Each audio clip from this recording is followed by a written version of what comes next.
Hi guys, welcome back to my channel. I I thank you so much for clicking on this video. I um I want to share, as you can see by the title, we're going to be talking about something that's very important, especially in the month of October, and that's Domestic Violence Awareness Month. I am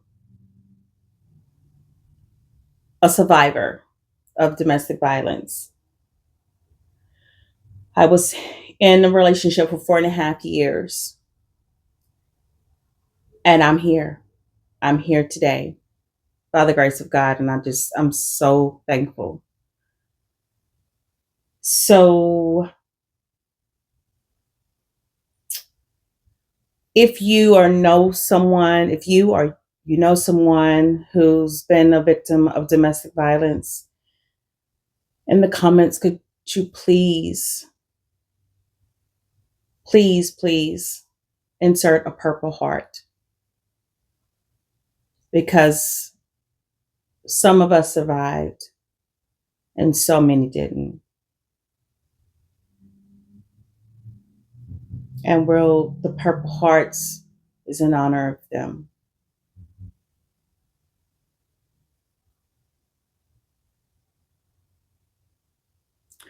I can remember the day like it was yesterday, summer. I met my ex. I was with my best friend and we were going to the store. We heard this car pull up and the guy spoke. He yelled out the window and she was like, "What's up?" And he said, "Where are you going?" She said, "We're going to the store." And he said, "Hey, what's up?" And I said, "Hey, what's up back?" And later on that evening, we were invited. He was dating someone that we knew, and we were invited to go to the mall. So, and best friend, we're just like, "Hey, let's just go." So we went to the mall, just walked around, didn't do anything, big or whatever, but we just had a nice time. We clowned and, things like that. And so later on that night, I was getting ready for bed, and my best friend called and said, "Hey, girl, guess who wants your number?" And I said, "Well, what about his girlfriend?" And she said, "Oh, he said something about, that's, on the cusp of ending, like it's just over, basically." So I said, "Well, okay. I mean, I don't mind him having my phone number." I mean, I wasn't looking for a relationship anyway. I was the girl who made more guy friends than I did, than I made friends with girls. So, it wasn't anything to me. I wasn't, like I said, I wasn't looking for a relationship or anything like that. It was just, hey, I could be cool with him, no problem, no big deal. So we talked on the phone. This went on for a few weeks. We would meet up. He never came to my home. He would see me at my best friend's house. I also I or come to my school, because I was 16 at the time and he was 21. And I was in, I was in anything that would get me out of class early. So by this time I was in marching band and I was in drill team. And so he would come watch me sometimes during practice and, um, "Hey, you want to ride home?" Or, "I'll catch you later at your friend's house." I'm not gonna say her name or anything like that, but it was okay, cool. So this is how a relationship went. We were just getting to know each other. He was just very cool guy. He was definitely a jokester. He definitely was a show off. definitely with his cars and his trucks, and that's what he was known for. You know, everybody knew of him for those reasons. You know, like he has the, you know, this type of car. That's when cars and putting all this stuff on your car and having these huge tires and rims and all of this stuff and the all the it was just, you know, that's what it was like back then. So anyway, one night we went to a hotel, and we had been drinking, and he was our designated supplier, should I say, because he was the oldest in our group. So he would actually get the alcohol, you know, for us at that time. And it was actually, we were the younger ones, me and my best friend. We were the younger ones, but the other ones, they, you know, just shy of, you know, a few years of hitting, about 3 years of hitting 21. So anyway, we have been drinking, and I am a drinker. Well, at the time, I am a drinker. I was one of those who I love sweet drinks. So a wine cooler was my thing because it reminded me of juice, fruit punch, Kool-Aid. It reminded me of the things. And I would just take the bottle to the head, and it was just, you know, like, oh, I'm feeling buzzed, and, you know, I feel good. I can, you know, just relax and chill. But I'm a laugher. I laugh a lot. I giggle a lot. This particular night, I was supposed to have been staying with my best friend, and we actually had gotten a hotel room.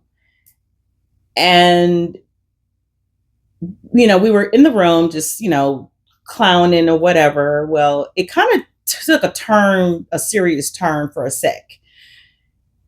He was like, will you stop that laughing? I mean, you just sound so stupid. And I mean, it's just, you know, and it was like, why I have to be stupid, you know? And um it was just the way he was acting. It was just definitely off than what I was used to, but I didn't really go, you know, like, you know, take it seriously, should I say. um I do know that I was getting ready to walk into the bathroom because I was going to take a bath, and this mouth was very, very smart back in the day. And I said something I cannot recall. And when I said it, I remember looking down, and I looked back at him, and this look in his eyes, they were something I'd never seen before. And it just made me, you know, tilt my head a little bit. And so when I got ready to grab the door handle, my face met me on the ground, or should I say, my body met my face on the ground, because the pain that I felt, I could do nothing but grab my face. My face felt like, um, what is it? You know, like an ice pack or something. Like, you know, like imagine this. You imagine just sticking your face in the on something cold and frozen, and you know, it's just the burning feeling that you get. That's what it felt like. Imagine me like falling on concrete with, you know, frozen ice on it. So I mean, it was just, I looked up at him and I said, you just hit me. Why did you hit me? And he said, oh, I'm so sorry. I didn't mean to, you know, like, I was just trying to tell you to stop laughing, and, you know, and I'm sorry, you know, I won't do that again, blah, blah, blah. So I wanted to just really just get into the bathroom at that point. And I did. I went into the bathroom, and It's almost like I could still feel that, just that sting. But I was in the bathroom,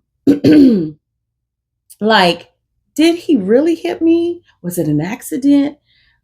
Did I really, like what I said? Was it really that bad? I mean, like, was it my fault? I am asking myself these questions. And when I got out of the bathroom, got in the bed, I still was just in shock, still in shock that this dude open handedly smacked me. Um, the next day, no, actually, take that back. We woke up because my best friend called the hotel room and she said, "Hey, you need to get home. Your mom called asking for you. She was kind of upset that you weren't there, at home." And I was like, "She told me I could stay the night." Apparently, when you don't ask my mom something when she's asleep, because she never remembers, her answers. So, and back then we didn't have phones to record. So, my mother, um, I just wanted to hurry up and get home because when she say now, she mean like if she hung up the phone, you could be in Atlanta. If she hung up the phone, you better be right there. That's just how fast she wanted when she said now. So I went home and then I just went to bed. But this was still on my mind about what happened. But I didn't tell anyone. I just went on about my business, went on with the relationship. We just started really just getting to know each other a lot more.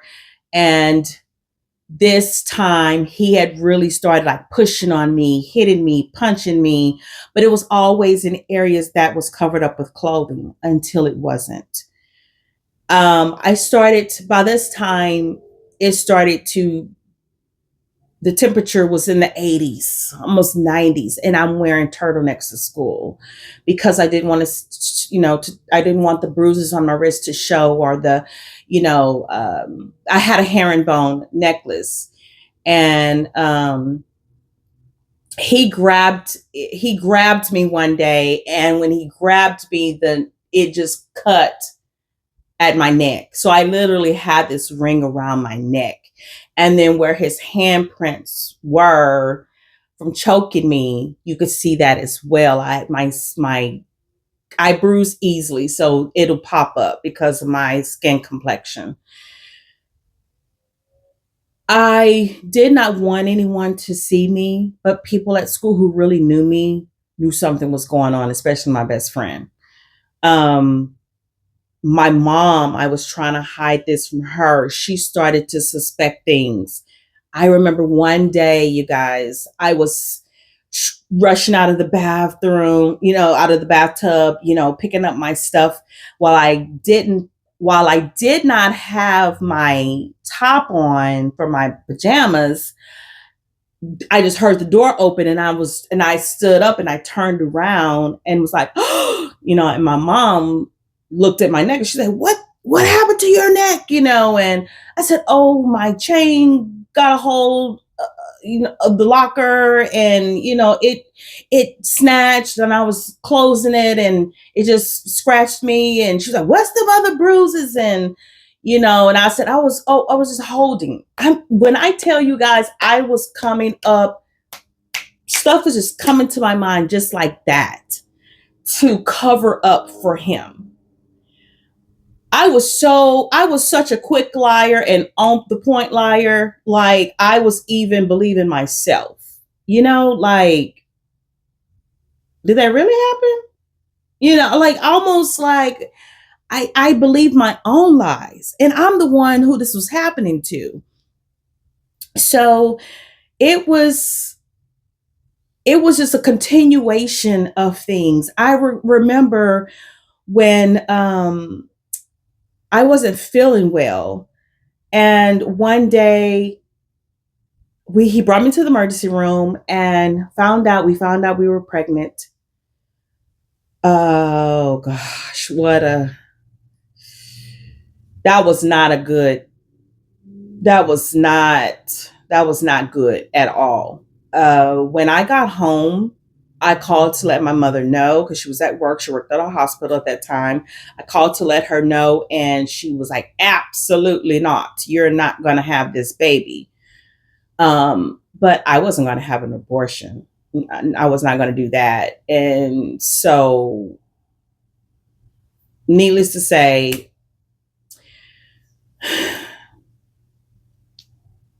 God stepped in. That's all I can say. God stepped in and called that baby back home.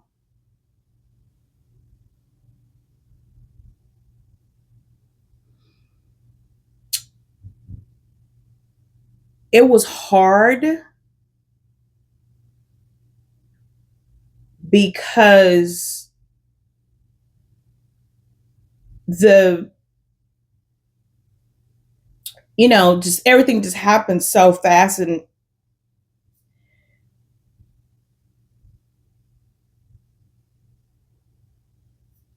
it just happened so fast. And they actually left the mm, I can just see it now. They actually left because I was aborting. My body was aborting the pregnancy, and they filled this jar up with some kind of fluid, something, and they put the baby in this jar, in this thing, and they actually left it in the room.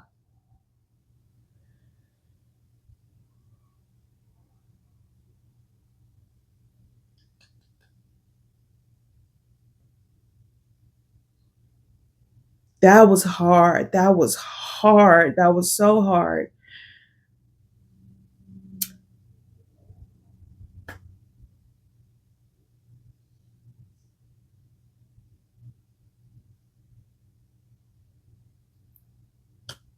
After after that, things just started to get worse between he and I. At this point, he didn't care where he was hitting me, where the bruises were. He just really did not care. Remember, I remember when we would want to go to the mall, things like that. He would be the only dude with a group of girls. If I can remember excuse me, I can remember we were going to go grab Burger King for everyone that was at my best friend's house. We were watching something, I can't remember what it was. And when we got there, actually my her brother called the order in, and so we left to go get it, me and my best friend. And when we got there, they had this school bus of kids just get off the bus. And I said, "Oh, let's hurry up and get in before they get up there." But I mean, they were just right at the door. So it was taking forever to get our order. We were just trying to tell them we called an order in. Can we get the order? And finally, we got the order. Guys, we were there definitely, definitely about, it felt like 30 something minutes. And she stayed about 10 minutes away, give or take. So we get there, we get back to the house, we start passing out the food, and we was telling them what was going on and things like that. I mean, guys, when they've been drinking, it's kind of like, hey, I'm just hungry, or it's like not a big deal. But he left. He said, I'll be right back, because my food is cold. So I'm thinking he's going to go get something else. And I'm like, oh goodness, this might not end well. We told and we explained everything that had happened. He actually went to Burger King to check our story out, but he didn't go in and ask anyone. He just went through the parking lot. So, of course, by the time he gets there, the school bus is gone. Because what did I say? The kids got out before we made it to the front door. So, of course, they're getting their stuff. They're going to be gone by that time. So, when he came back, he said, grab your stuff and let's go. The tone, I knew immediately it was about to it was about to go down. I knew it. When I got in the car, he said, "You think I'm stupid, don't you?" Um, he said, "I know how long it takes for you to get from here, from her house to Burger King. And when I got there, there was no school bus or whatever." And I said, "Of course, it's probably going to be gone by the time you get there. I mean, they get making the orders and stuff, and they're going to be gone." Next thing I knew, like literally, the side of my left face was just receiving punch after punch after punch. And I just could not wait to get home. Because it was just like, I need to go home. And he's like, no, we go ride around for a little while. But I needed to get home.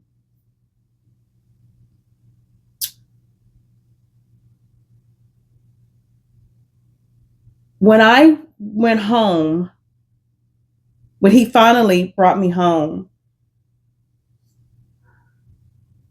I looked at myself and I didn't recognize this side of my face. I being in drill team, they teach you how to put, apply makeup on, and that's what I was doing. I started to do that. And I was like, oh, I can cover the bruises with makeup. That's what I'll just do. But sometimes you can't cover everything with makeup. The school nurse was my cousin, an older cousin. And I was called to the school nurse's office. And they wanted to tell my parents, but I begged them not to. Because I was thinking I could change him. I was thinking I could change him.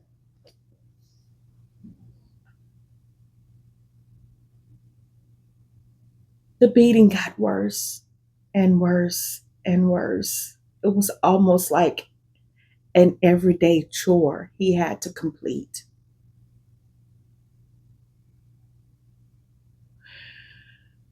And one day, he asked me to marry him. I had graduated high school, just gotten out of high school, but he asked me to marry him.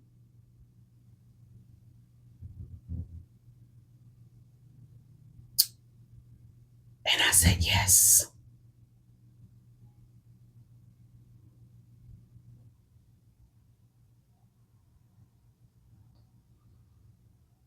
I said yes.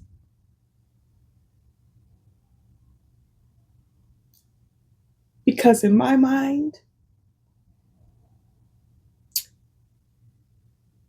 if he see me every day, if I'm next to him, if he could just touch me, reach out and touch me, whatever it is, he'll know I'm right here with him. And there wouldn't be no reason to hit me anymore. Or so I thought.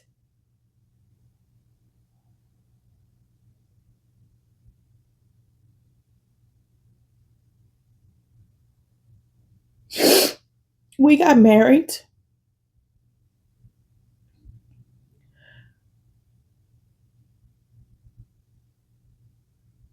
in a courthouse. And when the ceremony was over, I literally was like, I hope he changed. I hope he changed. I hope he changed. And as we were turning around to say goodbye to everybody who showed up to support us, although they didn't want to, he bent down and whispered in my ear, "You see these papers? I own you. You belong to me now."